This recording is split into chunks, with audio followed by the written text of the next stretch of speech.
What if I told you that there's a way to move on so fast after being cheated on that even your ex won't recognize you when they see you? What if I told you that healing isn't about sitting in the dark, creating burner accounts to scroll their Instagram at 2 a.m. on a Saturday night, but about taking specific intentional steps that, literally rewire your brain, rebuild your confidence, and restore your soul? People always say time heals everything. But I believe that the time only exposes whether you're actually doing the work or sitting in the same pain. The truth is, there's a formula to moving on quickly, and I'm about to break it down for you. So stick with me to the end, because this isn't therapy cliches. This isn't just the, focus on yourself advice that everyone tells you on YouTube. I promise you, I'm about to give you the raw, no BS truth mixed with godly wisdom that will light a fire under you to heal you faster than you ever thought possible. My name is Raf, and on this channel, I give you raw, no BS relationship advice. If you're going through a breakup or trying to heal from a narcissist, then consider subscribing, because, I drop content every week that will shift the way you see relationships and yourself. Also, I'd love for you to follow me on Instagram, where I post daily reels with extra content that doesn't always make it here on YouTube. The link is down in the description or in the pinned comment down below. I'd love for you to join me there too. But now, let's get back to today's video. Now, let's be honest here. Cheating, it doesn't just break your heart. It breaks your identity. It's like, someone lit a match in your chest and then walked away while your entire sense of self just went up on flames. Suddenly, you're not just asking, why did they do this? You're asking, what's wrong with me? Am I not enough?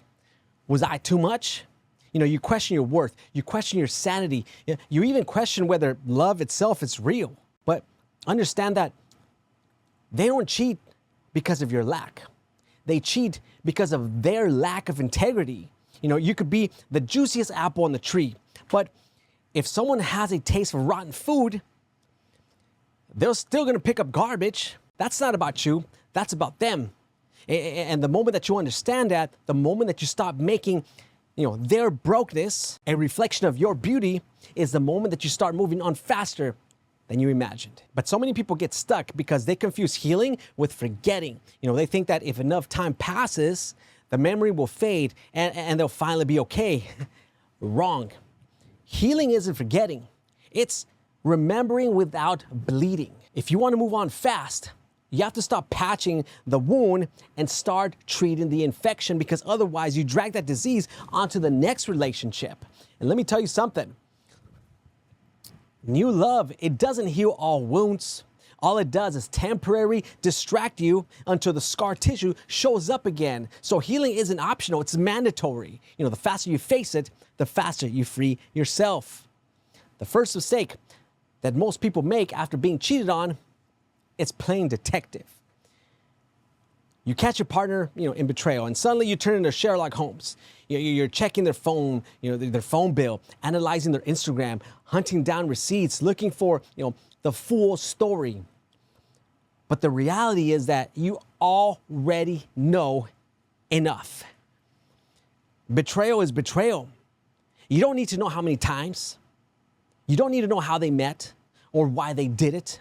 The moment you caught them, you had enough evidence. Every second that you spend playing detective is another second that you hand them power over your emotions.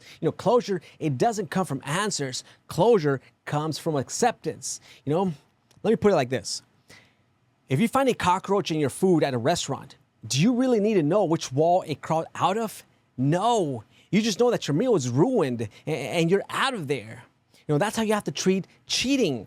Stop investigating, which wall the roach crawled out of. Just leave the restaurant. The second thing that you have to do to move on fast is grieve like a death, because that's exactly what it is. It's the death of the relationship that you had. Too many people, they try to stay strong, suppress their emotions, or numb themselves with rebounds and alcohol. But suppressed griefs, it comes out later as depression, anxiety, bitterness, or even physical illness. I'm not a psychologist or a licensed therapist, but I'm sure that many would agree on this. Grief, it's not optional. It's necessary. Cry, scream, pray, journal.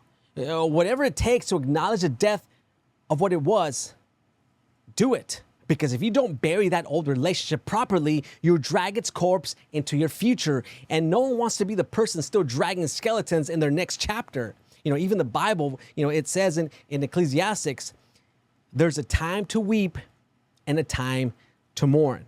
Notice it doesn't say forever. It says a time. Mourn, but don't make grief your permanent address. Let's also talk about negotiating with betrayal. See, cheaters, they love dangling hope. They'll say things like, it didn't mean anything, or it was just one mistake, or the all-time classic, this actually made me realize how much I really love you. But for God's sake, don't ever fall for that bull. Loyalty isn't a luxury. It's the bare minimum. You don't negotiate with someone who already showed you they'll gamble your heart for a moment of lust. The fastest way to heal is to cut off the negotiation, but when they betray your trust, well, the negotiation's already over. Now let's talk about an area where I believe psychology meets action. You see, cheating shatters your identity. You start wondering, well, what's wrong with me? But the truth is, nothing is wrong with you. Their cheating wasn't a reflection of your lack, but of their weakness. But your brain, it doesn't automatically know that. The fastest way to move on is to actively rebuild your identity. That means new routines, new hobbies, new goals, get in the gym, start a side hustle, read books, go to therapy, subscribe to my YouTube channel, and follow me on Instagram. Why? Because achievement, well, it rebuilds confidence. And because I also drop no BS banger videos 2 to 3 times a week here on YouTube and daily reels and stories on Instagram. I'll leave my Instagram link in the bio or in the in the description or in the pinned comment down below. You see, every time you accomplish something, your brain rewires itself to remember you are capable, worthy, and powerful. If a building collapses, you don't just stand in the rubble forever. You rebuild brick by brick. I also want to touch on one of the most dangerous traps after betrayal: seeking closure from a cheater.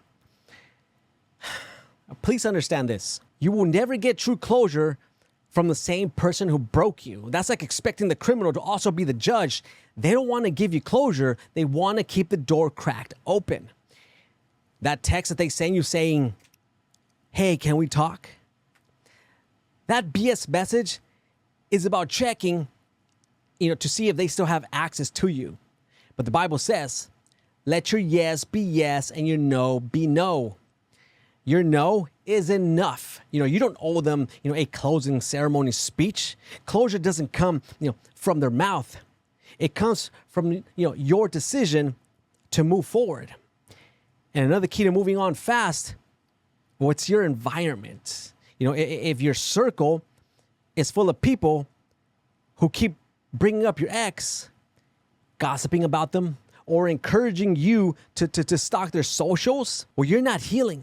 You're feeding your pain. Your environment will either accelerate your healing or anchor your suffering. So surround yourself with people who push you to grow, to focus and evolve, because, they say you are the average of the 5 people that you spend the most time with. So choose wisely, because healing is contagious. And if you're around healed people, it's just going to be that much easier. But here's the deepest layer I need you to understand. Healing fast after being cheated on isn't just about psychology. It's about faith. You have to believe in God's redirection.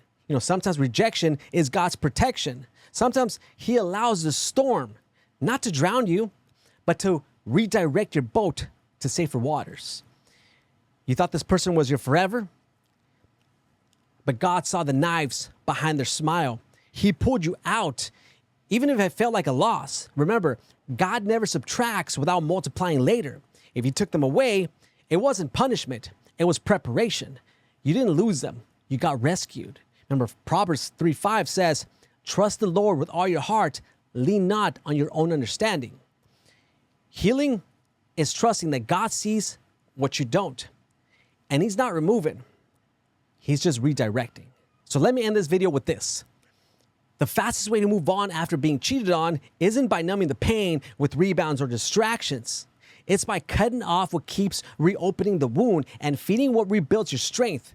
Stop playing detective. Stop negotiating with betrayal. Stop seeking closure from the cheater. Stop replaying the betrayal. And start greeting properly. Start rebuilding your identity. Start surrounding yourself with growth people. Start trusting that God's plan, it's bigger than your heartbreak. Do this, and you'll heal faster than you ever thought possible. And one day, soon, you'll look back at this betrayal not as a moment that broke you, but as a moment that started building you. If you enjoyed this video, make sure you smash the like button for the YouTube algorithm. Subscribe if you haven't already. Follow me on Instagram for daily content and additional, videos and stories that don't necessarily make it here on this YouTube channel. And by the way, check out this playlist right here. If you want to know why you should not take any cheaters back, then you're going to want to watch these videos. I'll catch you there. Have a good day. Thanks for watching. Peace.